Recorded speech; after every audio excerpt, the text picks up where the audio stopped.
자, 여러분은 지금 박종훈의 경제한방 함께 하고 계시고요. 지금 이 방송 자체는 라이브로 진행되고 있습니다. 자, 유튜브에서 워낙 이런 제목들을 많이 봤어요. 미국이 은행 위기에 빠지면서 이거 금융 위기의 전조가 나타난다. 그러니까 중국이 반색했다. 그리고 신문 기사도 가끔 이런 게 있더라고요. 근데 여기서 하나 큰 오해가 있습니다. 중국이 지금 멀쩡하냐? 그렇지 않거든요. 중국의 상황도 정말 녹록치 않습니다. 중국의 상황 쉽지가 않아요. 중국도 기업 부채 문제 심각하고요. 부동산 부채 진짜 심각합니다. 여기 PF 문제 진짜 심각하겠죠. 지방정부 부채 이게 가장 심각한 것 중에 하나인데 오늘은 그중에서도 가장 중요하고 앞으로 꼭 살펴봐야 될 지방정부 부채 위기를 지금 말씀을 드리려고 합니다. 자, 이제 화면에 제가 한 통지서 하나를 지금 보여드릴 건데요. 이게 지금 중국의 한 통지서입니다. 이 요금 미납 정전 통지서인데 이게 뭐냐면 중국 광시성의 공안청이니까 경찰청이잖아요. 여기에 요금을 네가 미납을 했다.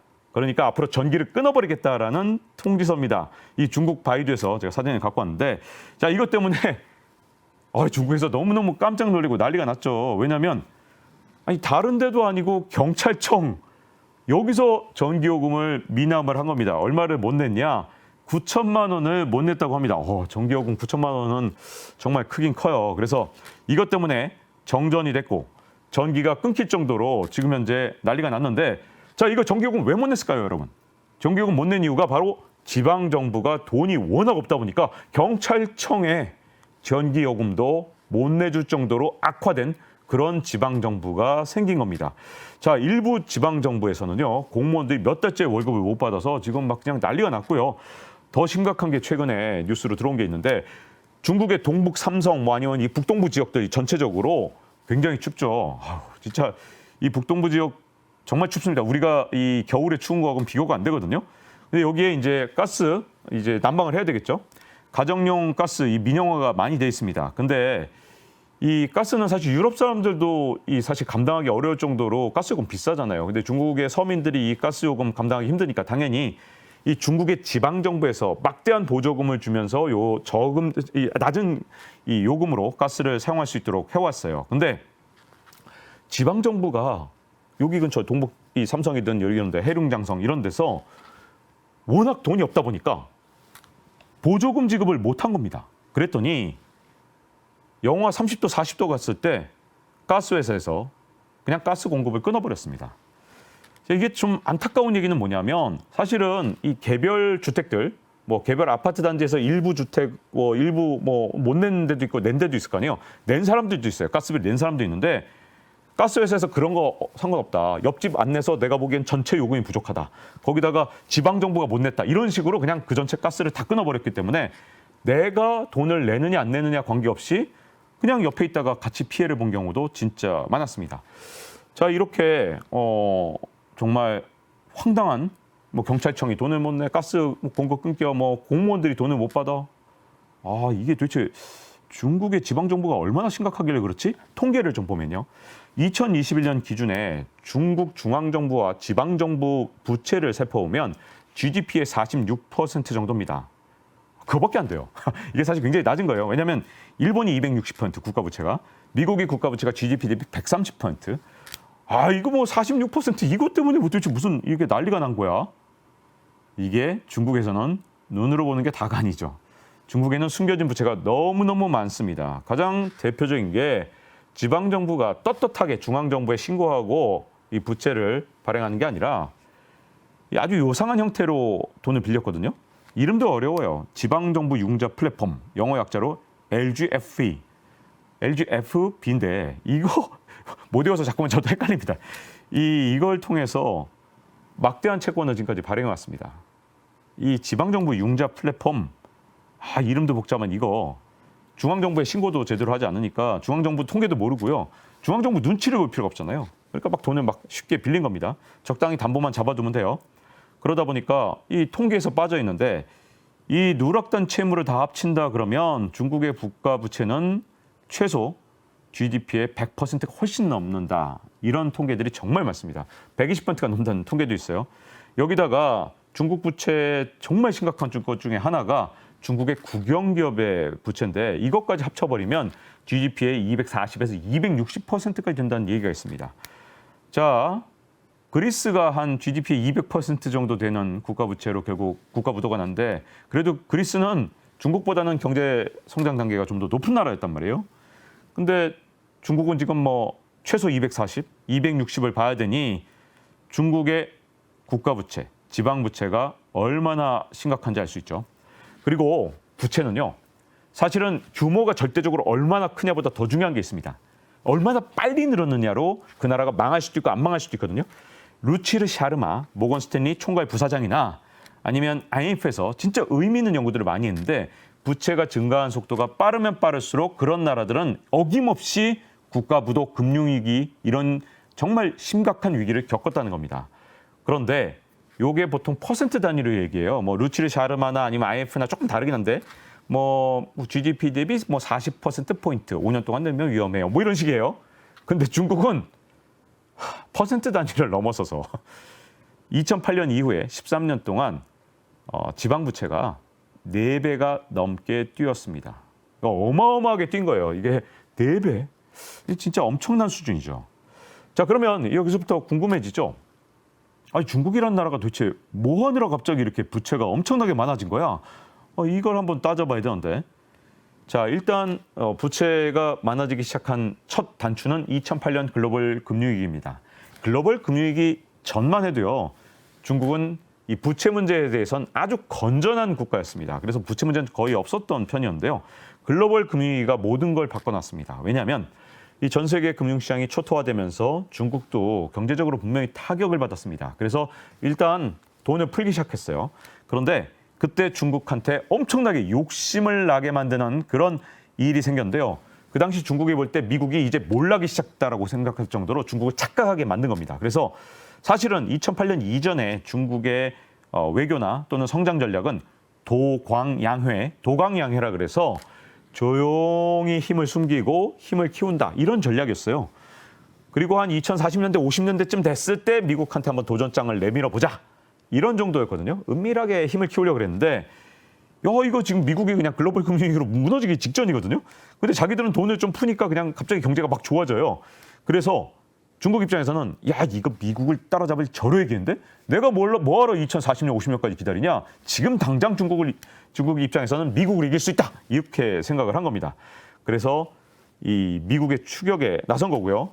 세계 성장 엔진이라는 찬사를 받게도 됐지만 그 대신 그 성과를 알고 봤더니 전부 다 빚으로 만들어낸 겁니다. 부채를 태워서 만들어낸 건데요.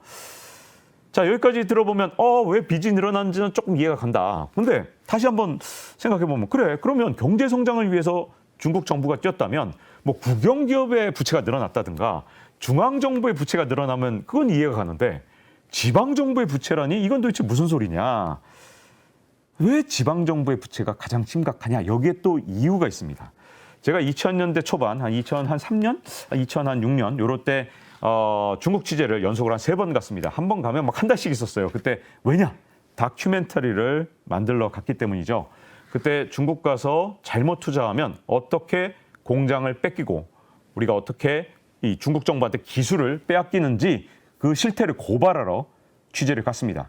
그 취재한 다음에 다큐멘터리를 만들어서 이 방송을 하니까 2부작으로 방송을 하고 막 그랬거든요. 그랬더니 그때 당시에 참 많은 전화 연락과 그때도 이메일이 있었는데 여러분 이메일로도 연락 많이 받았습니다. 왜 이제야 방송했냐고 진작 방송해줬으면 기술 탈취를 안 당했을 텐데 라는 그런 정말 안타까운 사연들도 많았거든요. 근데 이때 취재를 했을 때 제가 3번째 중국 취재를 갔을 때 뭐 그전에 했던 내용이 그렇게 좋지도 않았잖아요. 중국한테는. 근데 중국의 한 성의 성장이 저하고 특별히 만나자 인터뷰를 하고 싶다 이렇게 요청을 하더라고요.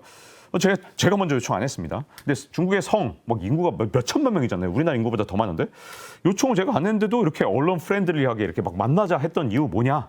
사실은 여기에 비밀이 하나 있습니다. 중국의 지방자치단체들, 이 성들끼리는 철저하게 중앙정부에서 경쟁을 시킵니다. 뭘로 경쟁을 시키냐면 경제 성적표로 경쟁을 시킵니다. 그래서 인터뷰 하나라도 해서 좀 우리 성에다가 투자를 하도록 좀 이렇게 유치를 하고 싶었던 거예요. 뭐 좀 나쁜 내용이 나가더라도 일단 그래도 우리 PR을 좀 하자, 우리 광고를 좀 하자 이런 생각이었던 거죠. 자, 이런 정도로 진짜 아주 필사적으로 PR을 하려는, 그 광고를 하려는 이런 어떤 지방 정부들 진짜 대단한 경쟁이죠. 과잉 경쟁입니다. 왜냐하면 성공을 하면 진짜 아주 높게 출세를 할 수 있기 때문에 경제 성적표는 그 성의 성장들한테 정말 너무나도 중요한 건데요.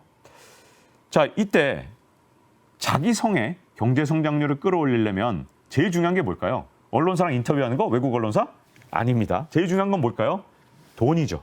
그래야 보조금 왕창 주고 땅도 공짜로 주고 전기요금 감면, 수도요금 감면, 뭐든지 감면해주고 지방세도 감면 뭐 이런 식으로 하려면 전부 다 실탄이 있어야 됩니다. 돈. 자, 그 돈을 어떻게 마련할 수 있을까요? 지방정부가 손쉽게 마련할 수 있는 방법은 아까 전에 말씀드렸던 LGFB 같은 그런 이름도 어려운 그런 걸 통해서 만들어도 되고요. 빚을 본인들이 내도 되겠죠.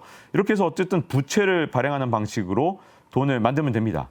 자, 그리고 그렇게 천문학적인 돈을 빌린 다음에 경제 성장률이 높으면 나는 출세해서 중앙, 뭐 베이징으로 진출해서 높은 관료가 돼 있을 거니까 그 다음에 그 성이 빚더미에 앉아있든 말든 알게 뭐예요. 이게 바로 not in my term, 내 임기만 부채 문제가 터지지만 않으면 돼. 중국의 그동안 지방의 성들은 사실은 어떻게든 지금 당장에 한 4, 5년 내로만 경제 성장률 다 끌어올리면 출세 가도를 달릴 수 있었기 때문에 빚보다 중요한 건 재무 건전성, 그거보단 지금 당장의 성장률이었던 거죠. 이런 과당 경쟁, 이 과당 경쟁이 중국의 고속 성장의 아주 큰 원인이었습니다. 이렇게 진짜 열정적으로 진짜 중국 공무원 그 당시에 제가 이제 3번 출장 갔을 때 와, 중국 공무원들 그 열정 여러분들 진짜 상상이 안 되실 겁니다. 진짜 뜨거운 열의 같은 게 있어요. 반드시 우리 성을 성장시켜야지. 왜? 출세할 수 있으니까. 진짜 그 동기는 진짜 엄청났거든요. 그런 과당 경쟁이 만들어 놓은 천문학적인 빚이 있었던 겁니다. 자, 이게 두 번째 이유고요. 자, 세 번째 이유. 바로 부동산 때문입니다. 자, 돈을 마련하는, 지방정부가 돈을 마련하는 세 번째 또 다른 방법이 있어요. 그게 뭐냐면 부동산을 활용하는 건데, 자, 중국은 토지의 개인 소유가 허용이 돼 있습니까? 안 돼 있습니까? 개인 소유는 불가능하죠. 안 됩니다. 토지는 보통 최장 한 70년까지 빌려주는 그런 방식이에요. 한 30년에서 70년인데 주택지는 한 70년 빌려주거든요. 자, 그러면 이 토지 사용료를 받습니다. 누가? 지방정부가. 그래서 일종의 땅 장사죠. 뭐 이거 완전히 매각은 아니지만 토지 사용료 해서 땅 장사를 하는 건데, 자, 이게 중국의 부동산 가격이 최근 40년 동안 진짜 날이면 날마다 올랐습니다. 진짜 폭등을 한 겁니다. 자, 그러다 보니까 부동산이 이렇게 과열되니까 누가 제일 좋았냐? 바로 지방정부가 좋았던 겁니다.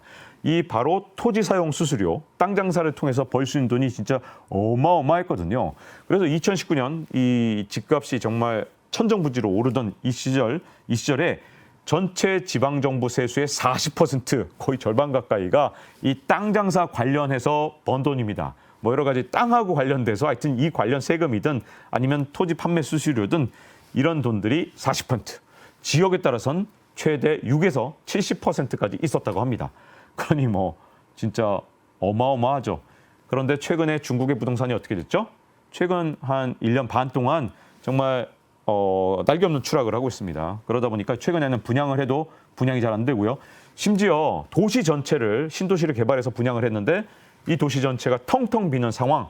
이게 유령 도시, 중국에서는 구이청, 제 성조는 모릅니다만 구이청이라고 한다고 합니다. 자, 그래서 이렇게 구이청들이 곳곳에 늘어나다 보니까 야, 이게 지금 뭐 땅 장사가 안 되니까 세수가 엄청나게 줄었을 거 아니에요. 한때 막 40%까지 차지했던 이 세수. 결국은 쓸 돈은 많은데 갑자기 세수가 줄면 어떻게 될까요? 땅값이 계속 올라가다가 생긴 이거 구멍 메꾸려면 빚으로 메꿀 수밖에 없는 거죠. 그게 또 빚이 급등하게 된 원인입니다. 또 하나가 이제 최근의 일인데 이건 코로나 때문이죠. 제가 이제 베이징 특파원 후배 기자랑 전화 통화를 하는데 요즘에 잘 지내냐? 이게 지난해 일입니다. 지난해 하반기에 잘 지내냐고 이렇게 전화 통화를 한번 한 적이 있어요. 그랬더니 그 후배가 선배 너무 힘들어요. 지금 우리 다 갇혀 있어서 PCR 검사를 오전에 한 번, 오후에 한 번 하는데요. 코가 헐었어요. 그러니까 지금 매일 오전에 한 번, 오후에 한 번 PCR 검사를 했대요. 그래서 와, 그게 말이 되냐? 진짜 PCR 검사를 어마어마하게 했더라고요. 이제 완전히 갇혀 있을 때는 그 정도로 했고, 뭐 조금 완화됐을 때도 일주일에 3번은 했다고 해요. 그러니까 이렇게 PCR 검사를 엄청나게 하다 보니까 이게 우리나라 PCR 검사한 거하고 비교가 안 되거든요. 이게 지방자치단체에 어마어마한 재정 부담을 준 겁니다. 그래서 이런 보건 비용이 지역에 따라서 전체 예산의 10에서 20%를 차지했는데 그렇지 않아도 토지 사용 수수료, 이 땅 장사 못 하고 있는데 그래서 세수가 막 펑크가 난 상황에서 1-20% 세출이 늘어났다. 난리가 난 거죠. 그래서 엄청나게 심각한 수준이 되다 보니까 지금 얼마나 심각하냐. 중국의 33곳 중에서 17곳이 이미 부채 한도를 초과했고 3분의 1이 지방자치단체가 파산 위기입니다. 특히 올해가 정말 심각한데요. 자, 1년 기준으로 역대 최대인 3조 7천억 위안, 우리 돈으로 684조 원의 만기가 올해 돌아옵니다. 우리나라 1년 예산이 640조 원인데 684조 원의 만기만 돌아온 거, 이번에 돌아온 것만 684조 원. 야, 이건 정말 공식 부채만 그렇다는 거예요. 이거 그냥 어디까지나 공식 부채.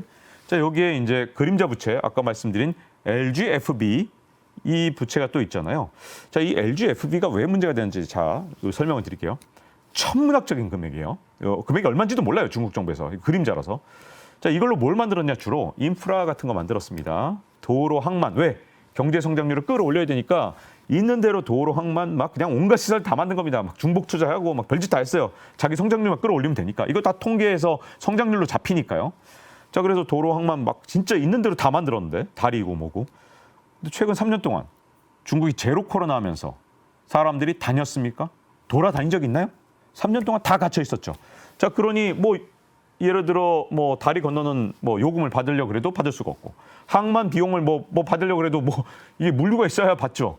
그러니 뭐가 제대로 돌아간 게 하나도 없다 보니까 이런 인프라를 만든 다음에 수입이 거의 없는 상황이 3년 동안 펼쳐진 겁니다. 그래서 이게 지금 난리가 났어요. 난리가. 이 지방 정부들이 갚질 못하니 이게 얼마나 난리가 났겠습니까? 근데 문제점 뭐냐면 여기에 또 하나 심각한 게 있습니다. 이 지방 정부들이 보통 이런 걸 어떻게 했냐면 중앙의 어떤 국립 어떤 은행들 있잖아요. 국가가 소유하는 은행들. 예를 들어 이제 4대 은행, 4대 국영은행 이런 데랑 이걸 갖다 거래를 하면 중앙 정부에 다 들키잖아요. 그러니까 이걸 누구랑 했냐면 자기가 마음껏 컨트롤할 수 있는 지방 은행들하고 했습니다. 지방 은행들하고 거래를 다 했어요. 지방 은행들 다 지방 정부에 꼼짝 못 합니다. 자, 그런데 돈을 못 갚게 생긴 거잖아요. 그래서 최근에 무슨 일이 있었냐면 구이저우성 같은 경우에 교각을 건설했는데 156억 위안, 우리 돈으로 3조 원이나 들었는데 이거 대출 상환 기간 보통 이런 거 공사비 한 3년이면 갚아야 되잖아요. 상환 기간을 최근에 20년으로 연장을 했습니다. 이게 가능한 이유가 뭐냐? 지방은행들은 지방정부가 꽉 잡고 있거든요. 꼼짝 못 하거든요. 너 20년 해? 그냥 20년 해야죠. 자, 그랬더니 무슨 문제가 생기겠어요? 빚을 제때 안 갚거나 아니면 이렇게 막 만기를 막 20년, 30년 막 늘려놓으니까 지방정부의 위기가 지방은행의 위기로 지금 급속하게 파급되고 있다는 겁니다. 자, 그러면 어떻게 될까요? 자, 이게 궁금한 건 그거잖아요. 어떻게 될 것이냐? 자, 일단 파산을 진짜 할 거냐? 제가 보기에는 뭐 미국이나 아니면 유럽에 있는 지방자치단체라면 파산하겠죠. 하지만 여기는 중국입니다. 그러니까 파산은 아마도 어떻게든 뭐 막거나 아니면 파산은 안 될 거라고 봐요. 근데 다만 가끔은 이 중국 공산당 만능주의에 빠지신 분들이 있더라고요. 그래서 뭐 중국은 공산당이 모든 걸 막고 있기 때문에 통제하고 있기 때문에 절대로 파산도 없고 진짜 모든 걸 다 중국 정부가 마음대로 할 수 있다. 그래서 무너지거나 하는 거 절대 없다. 이렇게 만능주의에 빠지신 분인데 그렇지 않습니다. 제가 보기엔 중국도 이렇게 되는 경우에 결코 막을 수 없는 수준은 분명히 존재할 수밖에 없어요. 다만 그 수준이 예를 들어 자본주의 국가는 이 정도라면 통제된 중국은 뭐 이만큼 훨씬 더 높은 수준까지 통제가 가능하다는 거지 이렇게까지 심각한 걸 끝까지 다 무조건 막을 수 있다. 이거는 전 아니라고 보고요. 다만 중국식은 좀 상황이 다를 겁니다. 이게 미국처럼 파산하고 이런 식으로 끝나는 게 아니라 저는 이제 파산은 막더라도 문제점은 자, 지방정부가 돈이 하나도 없고 빚은 진짜 천문학적이고 계속해서 롤오버를 해야 돼요. 부채를 갚아나가야 됩니다. 자, 그러면 어떻게 될까요? 지방정부 입장에서. 돈을 쓸 수 있을까요? 가장 중요한 게 바로 그겁니다. 지출이 사실상 완전히 막히게 되는 상황.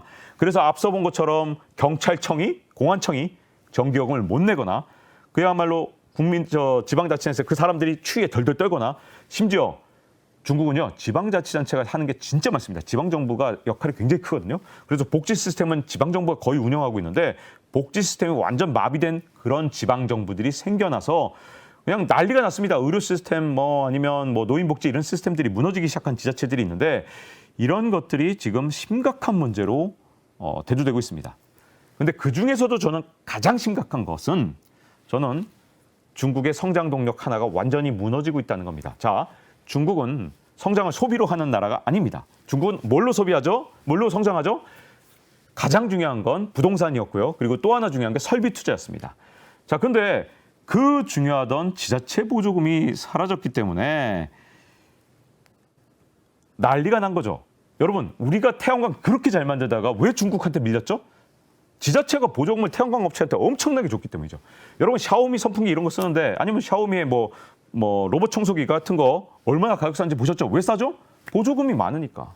그런 것들이 제가 보기에는 아니면 중국의 전기차 얼마나 보조금이 많았습니까? 근데 보조금이 올해부터 주기가 아주 어렵습니다. 중국의 전기차 보조금 거의 사실상 사라졌죠. 자, 이런 것들이 이제 앞으로 중국의 경제 성장에 치명적인 약점으로 작동할 가능성이 있습니다. 그래서 파산이 있느냐 없느냐 이건 미국하고 분명히 다를 거예요. 파산이 미국식으로 일어나지는 않을 수도 있습니다. 하지만 중국의 지방 정부들이 지금 이미 파산 위기 상황에서 지출을 진짜 엄청나게 줄이면서 허리들을 졸라매면서 위기 상황, 비상 상황이기 때문에 중국의 성장률에 타격을 줄 수밖에 없습니다. 또 하나는 중국의 금융 시스템도 어쨌든 아주 안전하지 않아요. 지방은행들 지금 문제고요. 그리고 기업들 중에서 달러와 표시 부채를 지고 있는 중국의 기업들도 많습니다. 아마도 미국하고 중국의 건곤일척의 싸움이 시작될 가능성이 크고요. 금융 부분에서 분명히 생길 겁니다. 자, 앞서 말씀드렸던 내용을 한번 상기해 보세요. 자, 미국이란 나라가 지금 어떤 생각을 하고 있냐. 저는 이렇게 생각한다고 말씀드렸죠. 에어컨을 빵빵하게 틀어서 영하 20도로 만들어버린 다음에 영하 20도 상태에서 자기들만 난로를 딱 이렇게 피워놓고 이렇게 앉아서 따뜻한 불빛을 쬐고 이런 난로를 쬐고 있는 그런 상황으로 생각하시면 되는데 자, 중국이 지금 현재 만약에 약점이 드러나는 순간 제가 보기엔 이 빙하기에 굉장히 어려움을 겪을 수도 있겠죠. 자, 근데 현재로서 이런 패권 전쟁은 해봐야 알기 때문에 지금 물론 저는 여전히 미국이 유리하다고 봅니다. 왜냐하면 미국은행 망하면 그냥 돈 찍어서 막을 거고 중국에서 뭔가 금융 시스템에 문제가 생기면 미국이 끝없이 이 금융 공격을 할 거기 때문에 그냥 현재 판단으로서는 미국이 조금 더 유리하긴 한데 근데 패권 전쟁은 진짜 해봐야 알지 그 전에 미리 속단하기는 조금 어려운 측면이 있죠. 자, 이제 한국 얘기를 좀 해보면요. 사실은 이렇게 미국과 중국의 금융 패권 전쟁이 앞으로 발발하게 되면 사실은 우리나라가 양쪽 나라의 관문에 있기 때문에 사실은 우리도 이 전쟁터가 될 가능성이 굉장히 커요. 그렇기 때문에 정부가 진짜 잘해야 됩니다. 이번에 23년 하반기부터 저는 좀 길게는 24년 하반기까지 굉장히 치열한 금융 전쟁이 일어날 수도 있다고 보고 있기 때문에 상당히 좀 경각심을 가져야 된다고 생각하고요. 상대국의 금융 시스템을 훼손하려고 할 겁니다. 그래서 지금 중국에서는요. 중국도 가만히 있잖아요. 지금 미국 국채를 파는 속도를 요번에 뱅크런 사태 딱 시작된 다음부터 훨씬 더 빠른 속도로 미국 국채를 팔고 있습니다. 서로 지금 막 상대국의 금융 시스템을 조금이라도 파괴하기 위해서 노력을 하고 있거든요.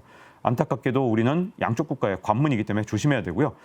그러나 저는 이번 일이 우리한테 반드시 위기로 끝난다고 생각은 절대 하지 않습니다. 왜냐하면 우리가 혹시라도 계속해서 버블을 키우는 정책, 뭔가 괜히 집값 이걸 갖다가 더 끌어올리려고 이상한 정책만 쓰지 않다면 버블을 더 키우는 정책만 쓰지 않고 그리고 건전성을 유지하는 그런 정책을 쓴다면 우리한테는 정말 기회가 될 거라고 봐요. 물론 반대로 자꾸 이제 잘못된 정책을 일관한다면 분명히 심각한 위기가 되겠죠. 아까 말씀드린 대로 두 나라가 금융 전쟁을 할 때 우리가 관문에 해당되기 때문에 진짜 위험하고요. 그렇게만 하지 않고 요 위기를 그러니까 글로벌한 위기를 잘 넘긴다면 빠르면 24년 하반기부터 이 상황이 정리가 될 텐데 자, 그때 잘 생각해 보세요. 우리가 중국한테 그동안 고통받았던 게 뭡니까? 아니 그냥 1대1로 대결했으면 우리가 이겼을 거예요. 근데 진짜 엄청난 천문학적인 지방 정부의 보조금으로 그냥 무장해서 태양광 우리 무너뜨리고 막 그랬잖아요. 그래도 진짜 대단한 게 아직도 우리 태양광 명맥을 유지하고 있습니다. 또 예를 들어서 우리 풍력발전 아직도 명맥을 유지하고 있습니다. 이 중국이 시장 다 먹었는데 세계 시장.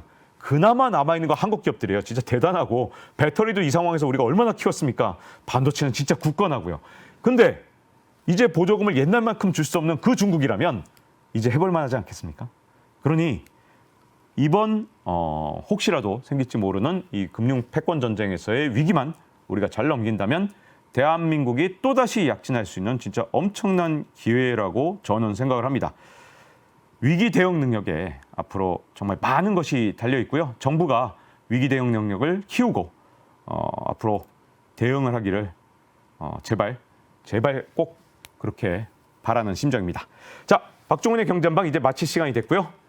자, 이 되게 복잡하죠. 지금 현란합니다. 이 금융 상황이. 근데 이럴 때가 대역전의 기회입니다. 우리 모두가 우리 국가뿐만 아니라 우리 개인 하나가 뭐 투자라든가 아니면 또 사업에서 성공할 수 있는 건 바로 이런 어떻게 보면 혼란기고 격변기거든요.